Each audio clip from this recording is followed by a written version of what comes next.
Hello and welcome to another video from our truehistory.co.uk Firmament Asteroid Belt.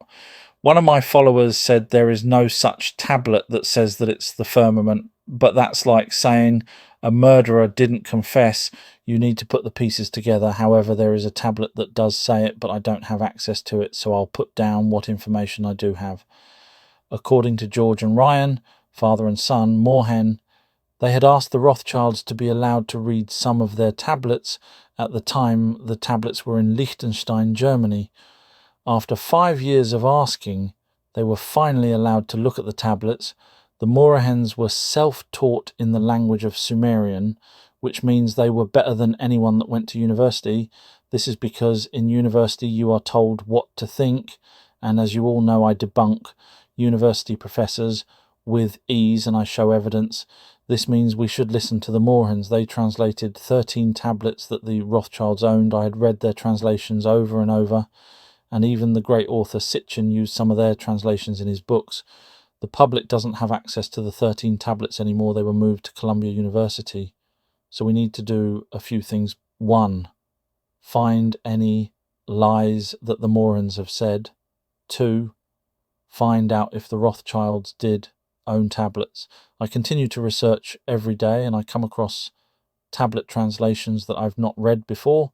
About 70% of the 13 book translations I have found the same information in other tablets, maybe not worded the same. That's because the other tablets may have been not Sumerian, such as Babylonian or Akkadian, and from the scribes' perspective, but the stories are the same. I have yet to find anything that has contradicted what the Moorhens have put out. In fact, I have ended up agreeing that the chances of the last 30% of information that I've not found elsewhere yet would more than likely be correct, because it actually makes sense. I would then ask anyone to find any lies in their translations. If no lies can be found, then it does seem they were correct. Do the Rothschilds own Sumerian tablets?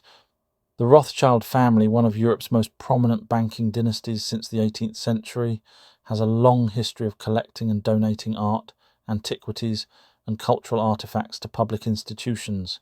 Their philanthropy in this area is estimated to include over 60,000 works gifted to more than 150 museums and galleries worldwide over the past century, often anonymously or through bequests.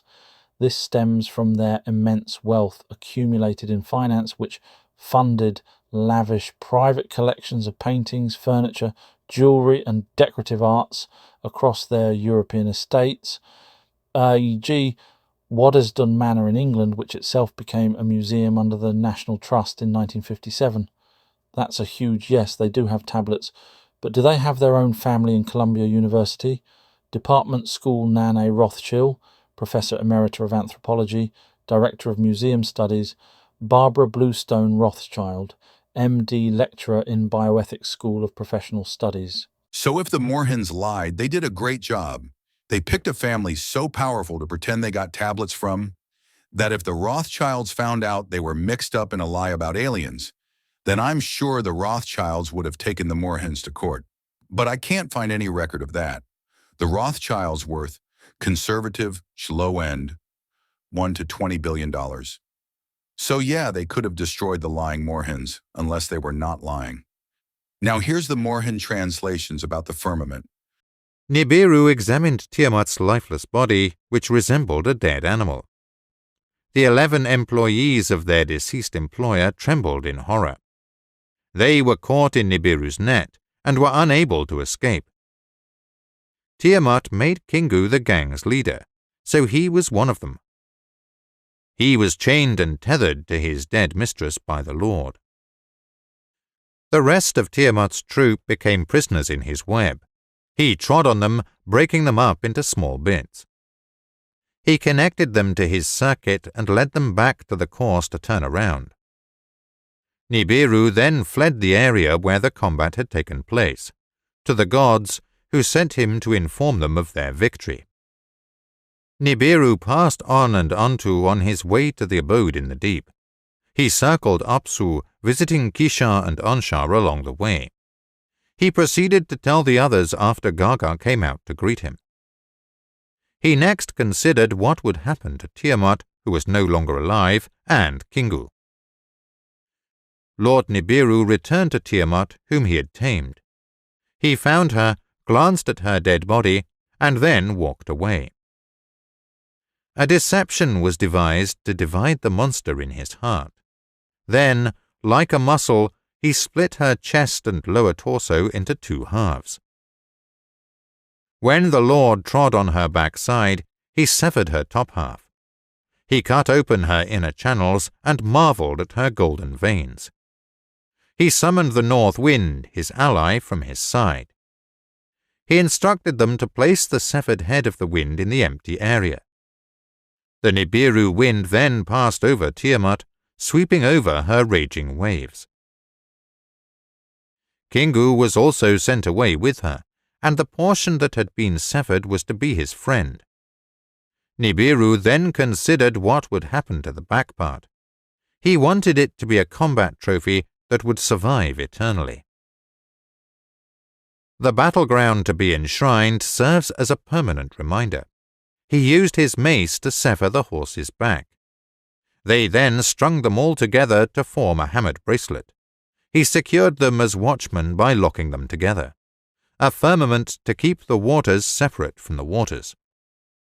Nibiru has created beautiful works of art by separating the upper waters above the firmament from the lower waters.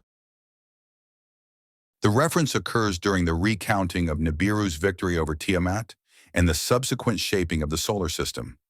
It's not tied to a specific tablet number in the transcript's internal structure, which uses labels like Moren Collection Akkadian Tablet MC 2894 for broader sections. I'm also going to put part of my chapter of my book called Almighty God or Anunnaki Gods Firmament chapter. You will see much of this is in the Enuma Elish tablets in the British Museum. Here is the part in the Enuma Elish. And the Lord stood upon Tiamat's hinder parts, and with his merciless club he smashed her skull. He cut through the channels of her blood, and he made the north wind bear it away into secret places. His fathers beheld, and they rejoiced and were glad. Presents and gifts they brought unto him. Then the Lord rested, gazing upon her dead body, while he divided the flesh of he devised a cunning plan. He split her up like a flat fish into two halves. One half of her he established as a covering for heaven. He fixed a bolt. He stationed a watchman, and bade them not to let her waters come forth. He passed through the heavens. He surveyed the regions thereof. Now, if we look at the Bible version, Genesis 1:6-8, YLT, refers to the solar system's formation. Let an expanse be in the midst of the waters, and let it be separating between waters and waters. The Enuma Elish, British Museum tablets, describes this. He split her up like a flat fish into two halves. One half of her he established as a covering for heaven. He fixed a bolt. He stationed a watchman, and bade them not to let her waters come forth. He passed through the heavens. He surveyed the regions thereof. This covering for heaven, space, refers to Tiamat's remnants forming the asteroid belt, Earth, and its moon, called Kingu. The firmament is the asteroid belt, called the hammered bracelet, separating waters above from waters below. Let's see where a bracelet in heaven is mentioned. Greco-Roman, the Greek word sphera, sphere, and the Stoic idea of celestial rings describe heaven as composed of bands or orbits, later depicted as rings, same metaphorical lineage. Ethiopian Enoch, 1 Enoch 18:3-5, I saw the storehouses of all the winds, and the ends of the heaven where it was fastened with a ring. Direct reference to a ring, keta in Geas, that binds or seals the heavens, nearly identical to a bracelet around heaven. Job 30:70-18. Can you, like him, spread out the skies hard as a molten mirror? While not mentioning a bracelet, this verse contributes to the metallic, circular image of heaven, which connects symbolically to ancient band imagery. Pyramid texts, utterance 302. The sky is ringed with turquoise, the horizon is girdled with gold. The verb girdled here is equivalent to wearing a bracelet. The sky wears ornamentation. The asteroid belt contains gold and other precious metals, most notably in metallic asteroids like 16 Psyche. Book of the Dead, spell 17. Heaven is encircled with a golden band. Heaven has been proved to be space. See my video called Heaven and Hell Solved on our truehistory.co.uk. Golden band, Egyptian Hedj Jarrett, literally means bracelet or girdle. Short advert. Want to see who Lucifer really was with evidence? Our true history has solved that. And so many more mysteries, he is limited on social media sites and YouTube and Google because he gives evidence. But you can watch thousands of his content by visiting his website, ourtruehistory.co.uk. He adds more content every week. Akkadian astronomical omens, Enuma, Enu, and Lil, sometimes referred to rings, Kisalu, of stars or bands, Masaru, around celestial bodies. These rings of heaven are not jewelry, but the same imagery. The waters are from the planet that got smashed up. It was an ice planet. If you have read both books, you would have read about Tiamat and Earth both. Being ice planets, part of Tiamat became Earth, but it was a huge planet and much of its water would have stayed where it was smashed up. Yep, the asteroid belt. Genesis aligns with this. And God maketh the expanse, and it separateth between the waters which are under the expanse and the waters which are above the expanse. The evening and morning day second refers to a later Anunnaki presence on Earth, not the solar system's formation 4.5 billion years ago. Other ancient texts, the British Museum's Babylonian Legends of the Creation, Neo-Babylonian copies, notes, one object which was in the upper Tiamat and another which was in the lower Tiamat. One half of the body of Tiamat was made into the celestial ocean and the other half into the terrestrial ocean. Cuneiform parallels to the Old Testament, Robert William Rogers, 1912, states, when the gods in their assembly had made the heavens, had formed the firmament and settled the earth. This describes the asteroid belt forming after Tiamat's destruction, with Earth settling into its orbit. The Book of Enoch, George H. Shode, 1882. And I saw the repositories of all the winds, the four winds which support the earth and the firmament of the heavens. And I saw at the end of the earth the firmament of the heavens above. And over that abyss I saw a place which had no firmament of heaven above it. It was a void place. Enoch's winds are large asteroids or moons from Nibiru that broke Tiamat, forming the asteroid belt, firmament. The paths of the angels refer to Anunnaki spaceships navigating this belt. The void place is Nibiru's distant orbit. Other references include the Iliad, Homer. The steadfast firmament beneath them shook, wrapped by the ethereal steeds the chariot rolled. This was describing spaceships, chariots, near the asteroid belt. Atigi to Suin for Ibi Suin, circa 2.4.5.1, Oxford University. Youthful Suin, light elevated by Enlil to shine forth in the firmament. The firmament is the asteroid belt. Over time, firmament was misinterpreted as a dome, much like demon, originally meteor, became evil spirit. But we should look at why people think there is an invisible dome of the planet and why it's so easy to debunk. Here's names of people that have or might have spoken about seeing firmament or the idea of the firmament in ancient times. Isaiah, Ezekiel, Daniel, Enoch, Philo of Alexandria, Josephus, author of Jubilees, Origen of Alexandria, Basil of Caesarea, Ambrose of Milan, Augustine of Hippo, Pseudo-Philo, Hippolytus of Rome, author of Apocalypse of Abraham. There might be one or two more. Now from that list of people that spoke about the firmament, these ones had claimed they had seen it. Names of people who had seen the firmament. I won't count the Anunnaki in this list. Ezekiel Enoch, author of Apocalypse of Abraham. Now let's look at the names of the people from modern times that mention seeing the firmament. None. No prominent or verifiable modern individuals, e.g. scientists, theologians, or public figures, are documented as claiming to have seen the firmament.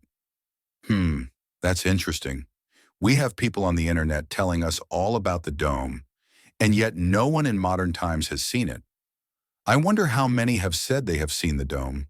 Darius J. Wright mentioned in a post found on X claiming to have seen a dome during an out-of-body experience. OBE. Clearly something isn't right. How can people in ancient times see the firmament and yet 9 billion, give or take in modern times, can't see it? The location of the people that claim to see the firmament in ancient times where Ezekiel, location, Babylon, older name, modern-day Iraq. Enoch, location, near Eden, older name, possibly modern-day Armenia or northern Mesopotamia, speculative, no precise modern equivalent. Author of Apocalypse of Abraham, location, Haran, older name, modern-day southeastern Turkey or northern Syria, near the city of Haran. All the places the Anunnaki gods were. Another reason people say the dome is real is because some individuals, particularly those in flat earth or alternative cosmology communities, interpret references to a dome in the 1958 Encyclopedia Britannica, in similar sources like the Encyclopedia Americana, as evidence of a physical dome enclosing the earth, akin to the biblical firmament. The Encyclopedia Britannica describes Antarctica's Dome A, also known as Dome Argus, as an ice dome with an elevation of approximately 13,000 feet, later refined to 13,428 feet or 4,093 meters above sea level. This mention of a dome at a specific height has fueled speculation because it aligns with their belief in a solid barrier over the earth, as described in ancient texts like Genesis 1:6-8, where the firmament separates the waters above from below. They argue that the encyclopedia's language suggests a structure that could be part of a larger, hidden dome, especially since the entry predates widespread public access to space exploration data that contradicts this idea. The timing around the 1957 to 1958 International Geophysical Year and the 1959 Antarctic Treaty adds to their narrative, with some claiming it reflects suppressed knowledge about a barrier, possibly linked to restricted access to Antarctica. This interpretation is amplified by online discussions where the height and term dome are taken out of context to support a conspiracy that modern science hides the true nature of the Earth. In reality, the term dome in the Encyclopedia Britannica and related sources refers to a geological feature, specifically an ice dome, which is a common term in glaciology. An ice dome is a high, rounded elevation of an ice cap or ice sheet, often found in Antarctica's interior plateaus, where the ice surface rises due to underlying topography or ice accumulation. Dome A, for instance, sits atop the East Antarctic ice sheet, with the Gamburtsev mountain range buried beneath at least 2,400 meters, 7,900 feet of ice. The dome designation describes its shape and elevation, 13,000 feet above sea level, resulting from the ice's natural doming over the mountains, not a man-made or cosmic barrier. There's more in this chapter, but I hope this helps. Keep watching. I'm going to put another video on now for you about the Anunnaki. But please remember, I have thousands of documentaries on my website, ourtruehistory.co.uk. What you are about to watch is the best and closest story of our true history. The researcher known as Our True History is the foremost expert and has solved things people didn't even know could be solved. This is the first video of the series. Check out his channel for more. And documentaries, ourtruehistory.co.uk.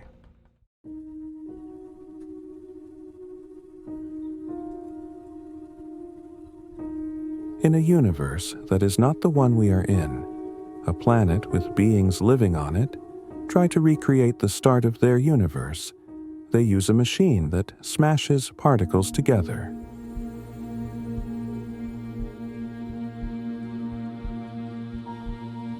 They know it's dangerous, but they still try.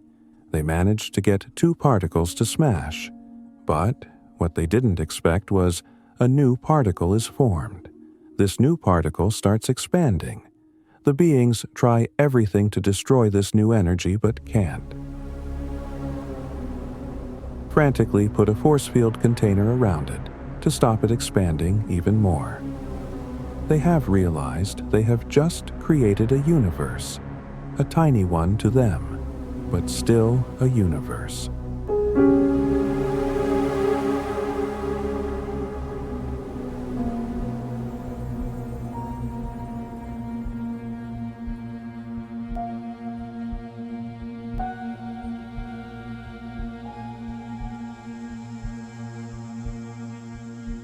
The energy within the new small universe expands within the force field.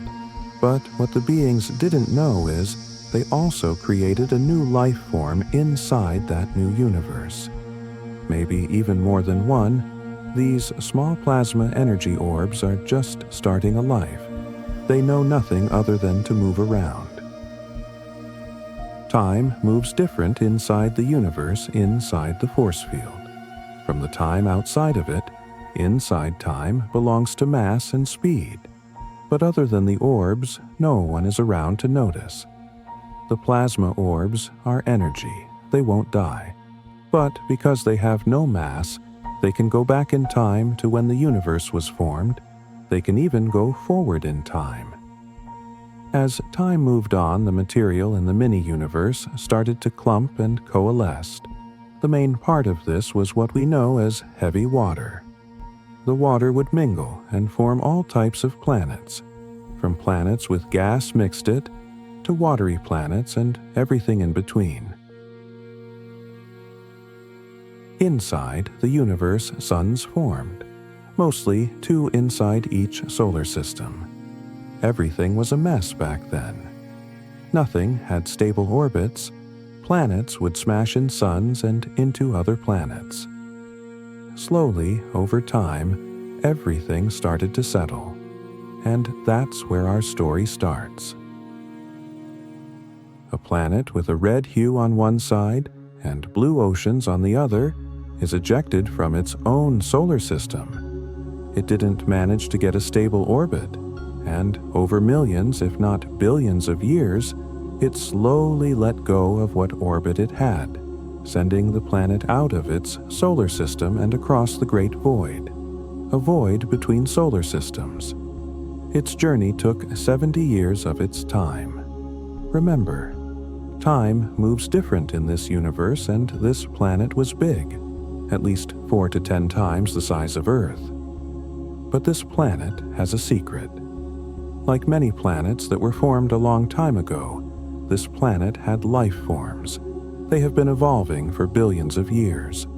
On the planet, there is a species with intelligence. They have evolved enough to have created spaceships. There were animals on the planet, but its alpha race was called Dingir. They had their own wars on their planet. Over a long time, it goes so bad with them using nukes on each other, they called a truce and let a male and female from the opposite sides marry, forming a new kingship that would keep the peace. They would then marry close relatives and half-sisters and half-brothers to keep the bloodline pure for whoever is royalty. We translate their race name Dingir to the word gods.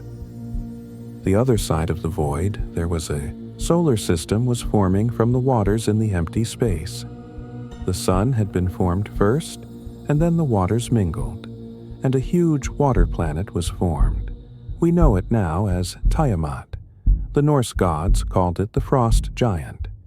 You can see all the evidence on my website, ourtruehistory.co.uk. Over time, Tiamat broke out smaller planets, and other planets also formed because of the waters. The planet that was crossing the void, we know it as Nibiru, entered this new solar system and passed many planets. They didn't have proper orbits and were smashing into each other. But Nibiru, home of the Dingir people, managed to pass the planets heading towards the sun. Nibiru, being a large planet, picked up 4 small asteroids, which got trapped in its orbit and became moons of Nibiru. Nibiru's direction took it past a planet we call Jupiter and straight towards Tiamat, the huge frost giant planet. The 4 moons of Nibiru get pulled towards the huge frost giant because of its gravity. The moon smashed into Tiamat, and Nibiru direction changed because of Jupiter, and made Nibiru swing back around past Jupiter, back out towards the edge of the solar system. The planet Tiamat was damaged but didn't break it up. But when Nibiru got to the edge of the solar system, it came back around. This time, it was heading directly for Tiamat, and the Dingir knew it. There's nothing they could do. They just hoped it would be okay for them and their planet.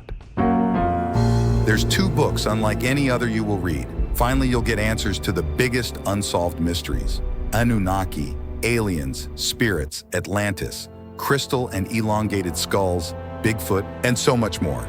15 different chapters in each book, covering many different paranormal subjects. Available on Amazon, Kindle, and Audible. They will make an excellent present for someone. Just type on Amazon, Ebbins Publishing, and you will find the books.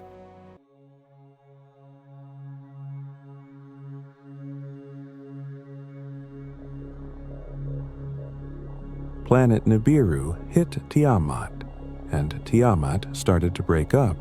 But when Nibiru hit the ice planet, it transferred life from Nibiru to the watery ice planet.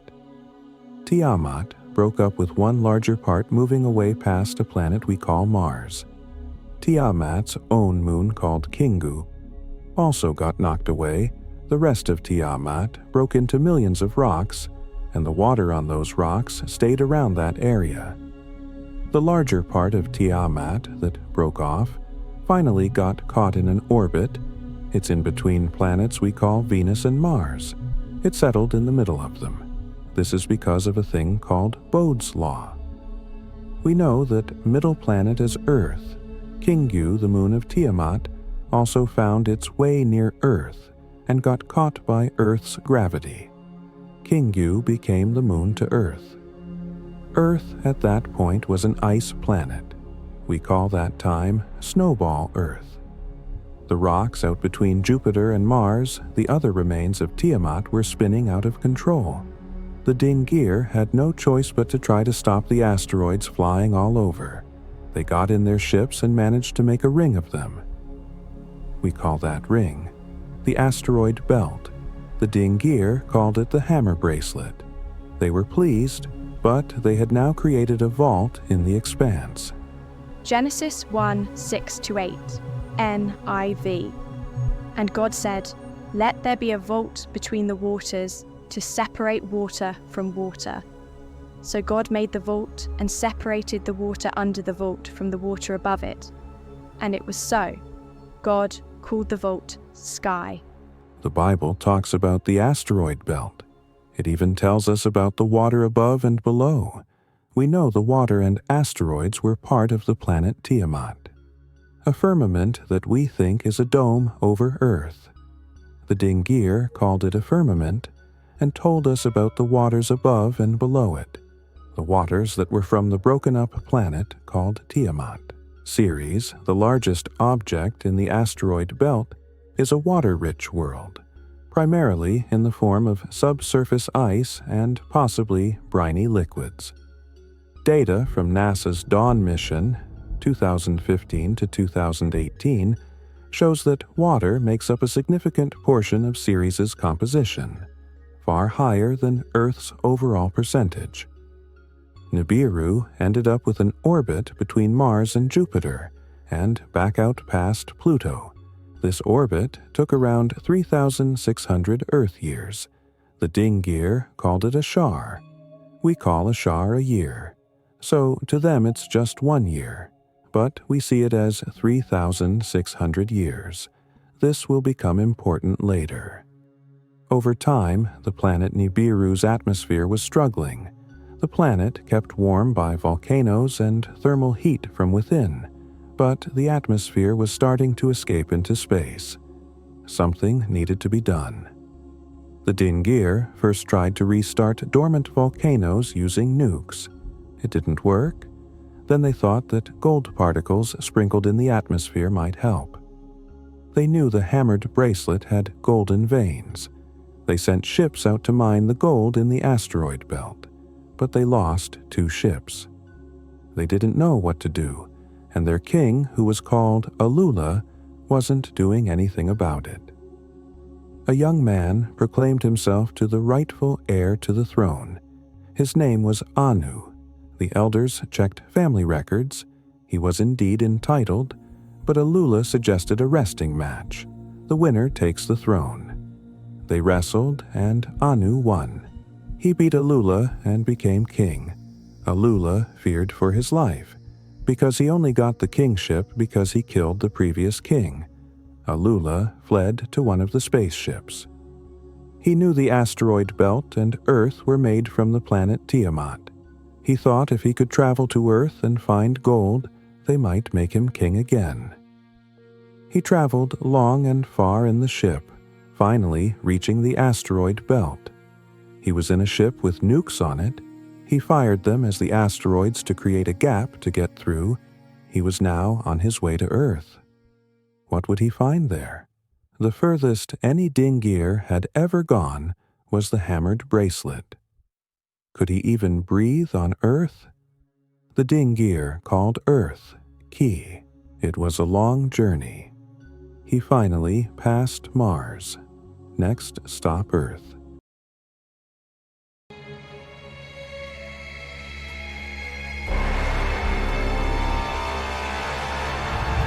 Everything is connected.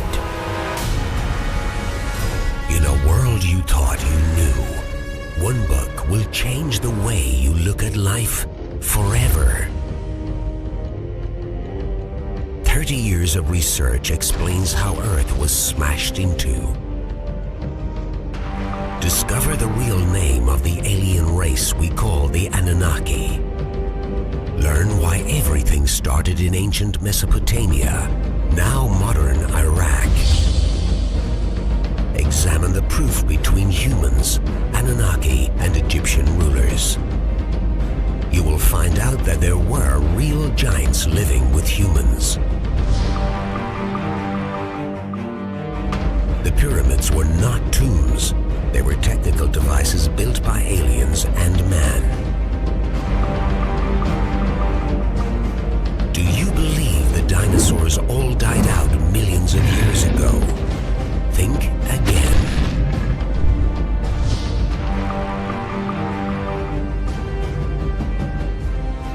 Who really is on the dark side of our moon?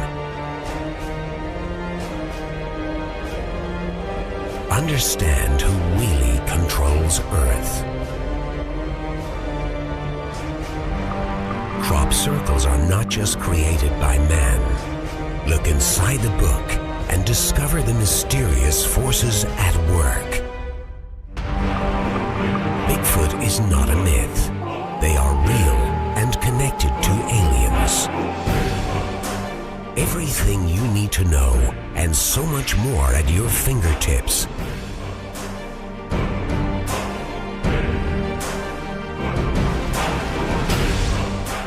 Available from Amazon, Kindle, and OurUntoldHistory.com.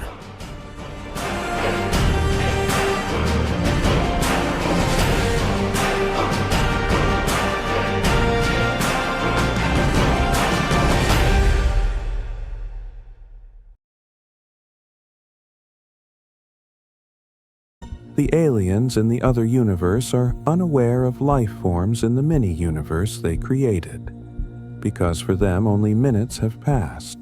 But inside the mini-universe, billions of years have passed. The orbs that started life at the same time have now become sentient. However, they just live. They can't die. They are bored. But they have found a way to make the boredom go away for a brief moment.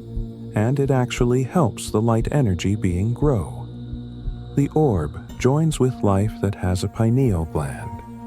It then experiences the life that it's joined with. Although this is only a blink of an eye for the eternal energy life form, it's a distraction which it uses to learn. Learn what it's like to be an animal or a human. Hear the thoughts of the host. Understand happiness. Learn sadness. Learn everything the host goes through. The orbs even join with the Dingir. They are aware of the life forms, but don't know how to communicate with them. When a host, such as the Dingir, dies, the orb leaves the body and retains the memories and actual thoughts of the host. We know it as a ghost or spirit. Alula's ship reaches Earth. He circles the planet 3 times using his sensors to find gold. It detects gold, and he takes his ship down to land. He gets out and puts on his eagle helmet. You'll recognize this from ancient cultures. He steps outside and walks around. He walks for a while, and finally he feels if he has any chance of getting gold, he needs to be able to breathe properly.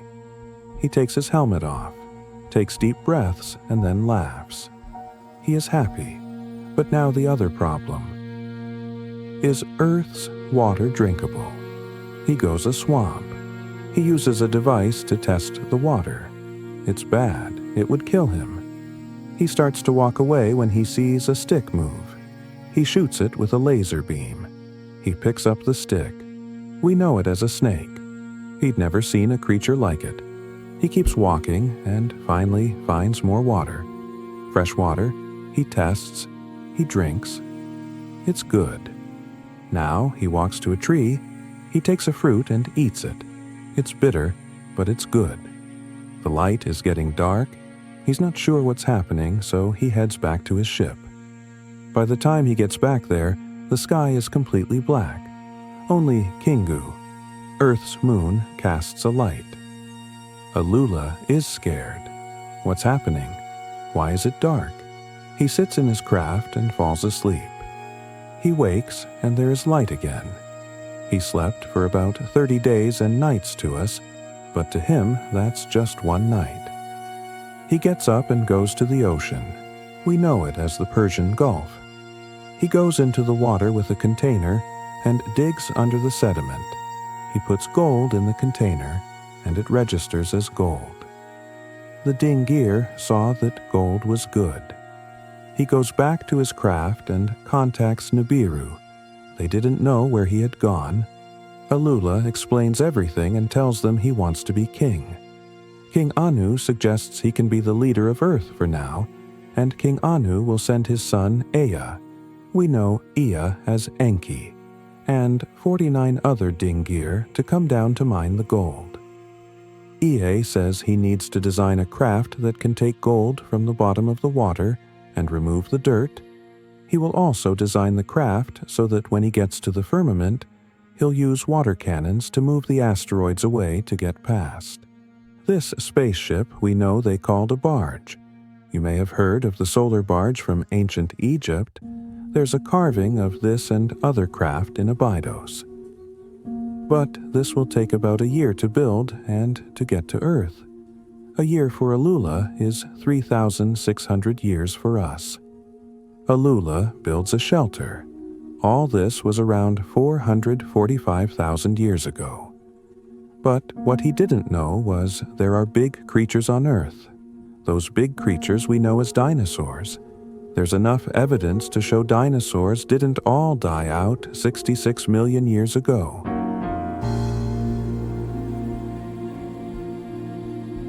Alula and his laser gun had no problem killing the dinosaurs and cooking its meat for food. A year for Alula passes, but Earth's time 3,600 years has passed. Ea is on his way to Earth, but there's trouble ahead for Alula, the king of Earth. Or so he thought. Ea's spaceship gets to the asteroid belt, and it uses its water cannons to move the asteroids out of the way. The craft also uses water and crystals to power the craft. They used too much water. Ea says to his pilot, they should stop on Lahmu to refill if it has water. We know Lahmu as Mars. The craft lands on Mars, and there are creatures living on it. They appear to be like horses, but they have sloped backs. They take on water and leave. Interestingly, Mars back then did have life and water. It's Nibiru's gravity over billions of years that sucked it out, but around this time, 440,000 years ago, there was some life and water still there. Sadly, as you'll find out later, something happened that finished off the life and water on Mars. But for now, Ea finally arrives on Earth and lands the huge craft on the water in the Persian Gulf.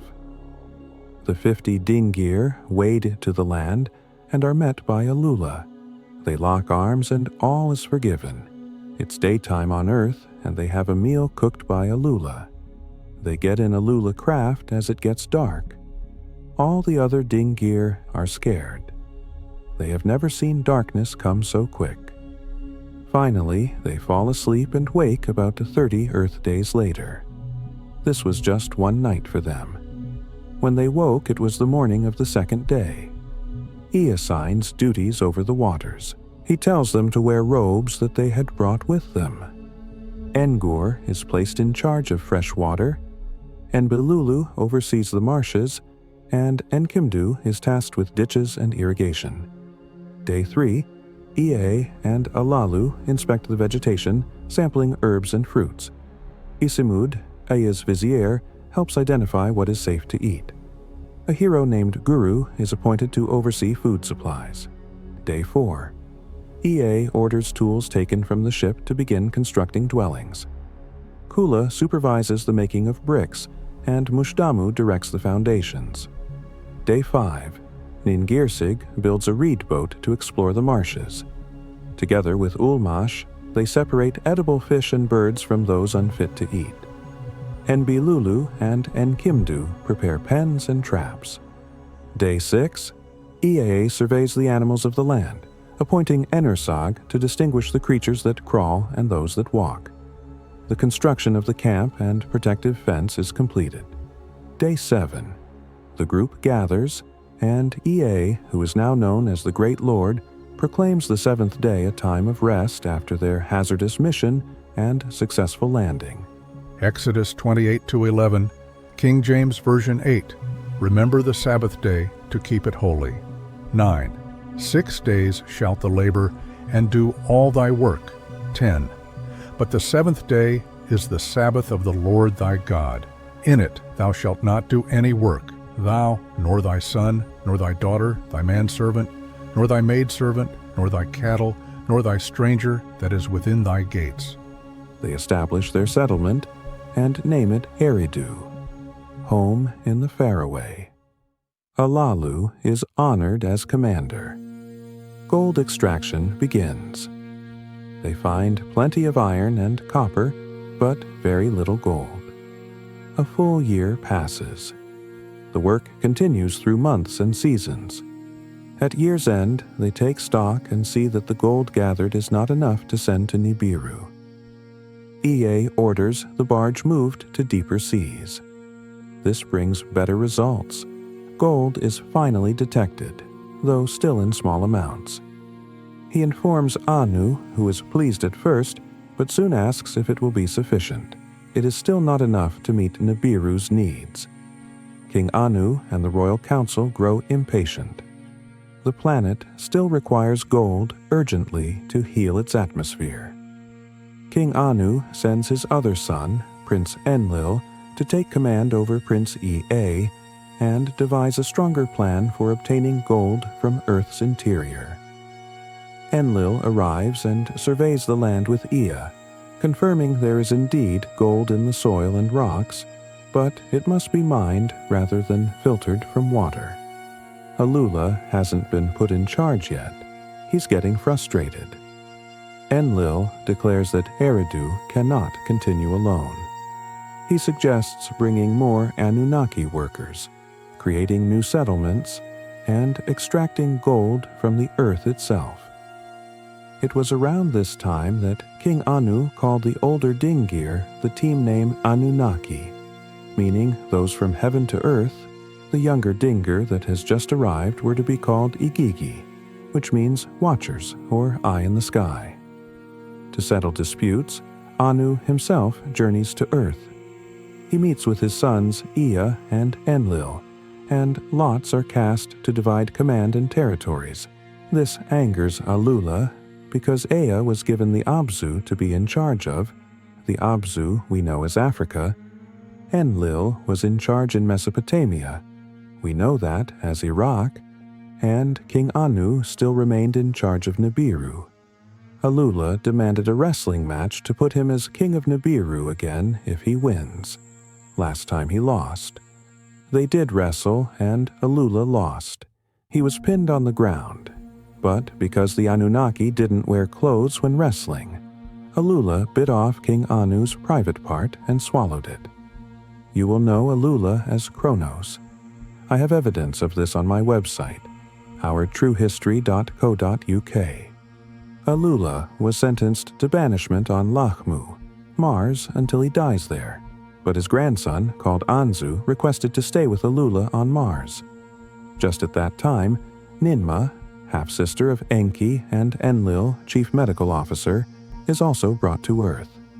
She suggests, on her way to dropping her father King Anu back on Nibiru, after she drops Alula and Anzu on Mars, then, when she returns, she will stop on Mars, and if Anzu is still alive, she will bring him back to Earth. Alula and Anzu are dropped off on Mars, because Alula swallowed the private part of King Anu. He was poisoned and would die a horrible death. Anzu stayed with him. Ninma dropped King Anu back on Nibiru and headed back to Mars. Nearly 6 months had passed, and when she landed, she found Anzu near a lake. He was not breathing. Because she's the chief medical officer, she used all her skills to revive him. He woke and thanked her. She asked where Alula was. Anzu told her he died a long time back and he's been on his own. He put Alula's body in a cave that he made with his laser. Ninma asked to see the cave. They went there and saw Alula's body. She was sad. Nimna said that because he was a king once, and because he's the first king to die on another planet, they should honor him. You won't believe what they did to honor him. It's outstanding. You want the truth? You can't handle the truth. 2 new books. Has all the evidence you need. Almighty God or Anunnaki Gods. You'll get your answer.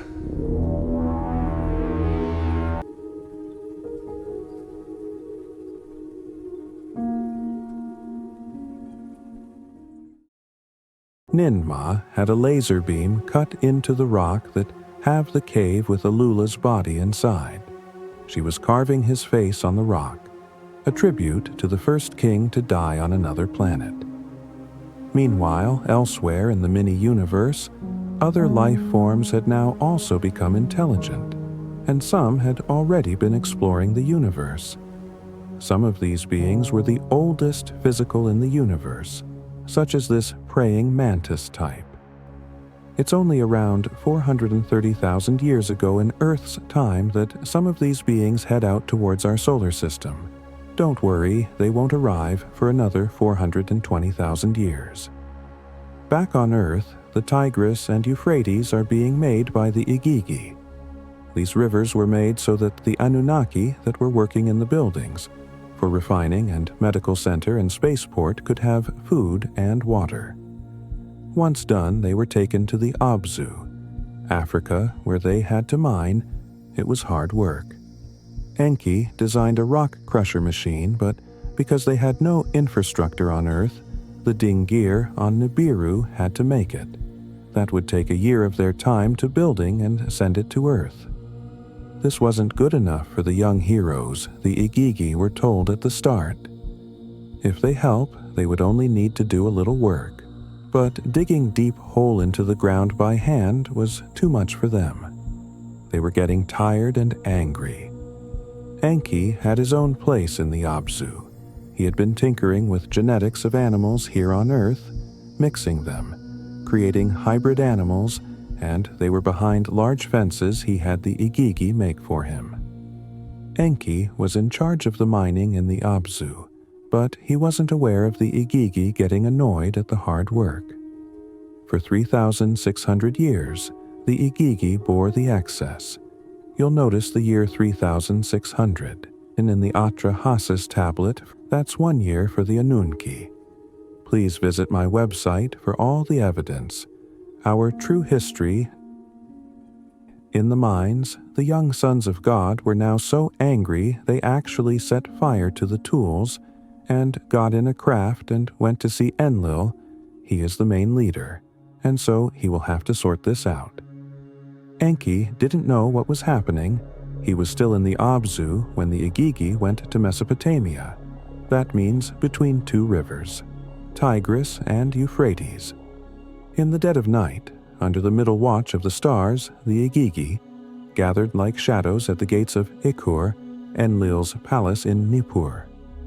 Inside, Enlil slumbered, unaware. Kalkal, the vigilant gatekeeper, sensed the unrest. He slammed the bronze gates shut.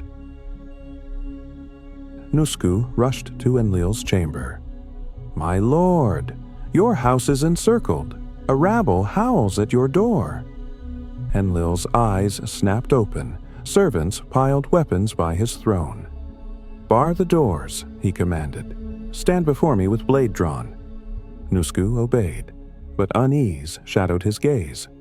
"Why fear your own sons?" Enlil demanded him to summon Anu and Enki. Contact was made with Anu and Enki. Ninmah was also summoned. Anu appeared on a device. Enlil gripped his staff. "Have they risen against me? Shall I unleash war on my own blood?" Anu raised a hand. "Send Nusku." Let him demand answers. Nusku strode into the throng. "Who leads this folly? Who dares besiege Enlil's door?" The Igigi erupted. "We all declared war. The digging, the endless toil, crushes us. We've halted the works. We cry out to Enlil." Nusku returned breathless. They speak as one. The load is too heavy. Tears traced Enlil's cheeks. He turned to Anu. "Carry my decree upward. Call one god forward. Let fate cast him to destruction to appease this storm." We ignored the thunder of their suffering. Enki said, "Why lash out?" The burden was crushing. "We can end this. Let Nimna birth a new race, primeval man from organic material. Let humans bear our yoke. Forge mankind from the void, let them toil in our stead." Ninmah inclined her head. "This birth is not mine alone. Give me organic material from Enki's creatures he has captured here on Ki, and I shall weave life." Enki smiled. "One god shall be slain. His blood mingled with organic material from a creature here that already walks on two legs. From that union, man will rise." One of the Anunnaki were slain in order to make the new human. I'm not sure for what reason. The only thing I can think is that they took the orb from the dead Anunnaki and placed it inside the new human. They used the lab on a new, large orbiting craft they had now got from Nibiru. This craft was huge, and even had a garden in it. Ea was now called Enki, Lord of Water. But it wasn't as simple as it sounds. Enki, Ninmah, and even Enki's son Nigashzida tried to get a full, able new primitive worker, but they failed 6 times. The first attempts they used the Neanderthal woman to give birth. The Neanderthal is what they used to get the organic material, also translated as clay or dust. The Neanderthal couldn't give birth. Then they had no choice but to let Ninmah birth a human. She knew the risks. Sadly, the first was a baby was born with outstretched, weak hands that he could not bend or grasp with. This was no good, so they tried again. This time, the baby had constantly opened eyes, interpreted as blind. The third baby was born with both feet broken and paralyzed. The fourth baby could not hold back his urine. The sixth baby had no womb who could not give birth. The seventh had neither penis nor vagina. Enki tried a new idea, but it was even worse. Multiple severe afflictions. Afflicted head, eyes, neck, ribs, lungs, heart, bowels, spine, and shaky feet. Could not breathe easily, eat, or walk. Overall dislocated and dysfunctional body. Both Ninmah and Enki were upset. They had been trying for years. The Igigi were counting on them. If this doesn't work, then the Igigi will stop. And the gold that's needed to be sprinkled in their planet's atmosphere wouldn't be collected, and their planet would die. A new idea was to not use the equipment and bowls from the Anunnaki, but instead made bowls from Earth. Their idea was it might be their own sterilization that was causing the issues. Finally, a baby came out. It was perfect. It had short curly hair, its skin was dark and had dark eyes, much like the Neanderthal. Enki and the others were happy. They had created a primitive worker. It wasn't too smart, but smarter than the Neanderthal, and it could be taught basic things, unlike Neanderthal. Now, they just needed a female. They changed the DNA code, but Ninmah didn't want to give birth again. Enki asked his wife, Damkina, to be the mother. Damkina was the daughter of Alula, who was left to die on Mars. Damkina agreed, and they tried again. They named the boy Adamu, translating to human or earthling. The day arrived that Damkina was to give birth. Out came a healthy baby girl. She was more like the Anunnaki, lighter skin and sandy hair. This was perfect. Damkina named her Tiamat after the planet that broke up, and part of it is now Earth. They now had one of each, but they knew in order for the humans to breed, they needed at least 8 male and 8 female. Enki asked all the women Anunnaki to help. 7 stepped up, and they were told they would be called mother goddesses. The Indians call them Saptamatrikas, but before they could have the human babies, they needed to know if Adamu and Tiamat could breed, because if they couldn't, then it would mean the Anunnaki women would have to give birth thousands of times. Sadly, Adamu and Tiamat couldn't have children. But Enki's son, Ningish Zeta, came up with an idea. You won't believe what he done. I hope you are enjoying these. If you want to watch the other episodes, or watch one of my thousands of documentaries, please visit ourtruehistory.co.uk. Please reshare or repost this. It really helps me keep researching and making content. Thank you. Our True History. Long before the stories in the Bible, a different tale of creation was etched in the oldest known tablets of humanity. This is our true history. Meet the Anunnaki, the gods who came to Earth from a distant world.